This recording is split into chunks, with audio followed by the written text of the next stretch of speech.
பிசாசு ஆண்டவர்கிட்ட தான் பெர்மிஷனே வாங்கியிருக்கான். ஆண்டவரே அனுமதிக்கிறார். என்னிடத்துல கேட்டான்ப்பா, நான் உத்தரவு கொடுத்துட்டேன், ஆனாலும் உனக்காக நான் என்ன செய்யறேன், ஜெபம் பண்ணுறேன். புயல் ஆண்டவருக்கு தெரியும், உங்க பிரச்சனை ஆண்டவருக்கு தெரியும், உங்க போராட்டம் ஆண்டவருக்கு தெரியும், நீங்க என்ன கண்டிஷன்ல இருக்கீங்கன்னு ஆண்டவருக்கு தெரியும். தெரிந்தும் தேவன் சில காரியங்களை அனுமதிக்கிறார். பல சூழ்நிலை அப்படித்தான் ஆண்டவர் செய்யறாரு. அதுக்காக ஆண்டவர் உங்க கூட இல்லைன்னு நினைச்சிடாதீங்க. உங்களுக்காக வேண்டுதல் செய்கிறார்.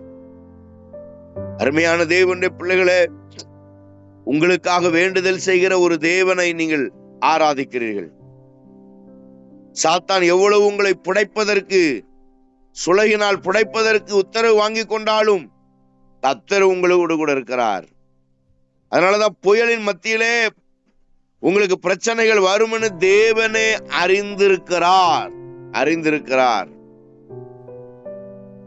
அதனாலதான் ஆண்டவர் சீசர்களை அனுப்பி விட்டுட்டு இவர்கள் புயலின் நடுவில் என்ன செய்கிறார்கள் என்று பார்ப்பதற்காக தேவன் தனித்து ஜெபம் பண்ணினார். ஏன்னா காற்றும் கடலும் ஆண்டவருடைய கரத்துல இருக்கிறது. அவர் கண்ட்ரோல் பண்ணுவார். அவருக்கு தெரியும். நீங்க தான் பயப்படுறீங்க. சீஷர்கள் தான் பயந்தாங்க. போராட்டங்களையும் பிரச்சனையும்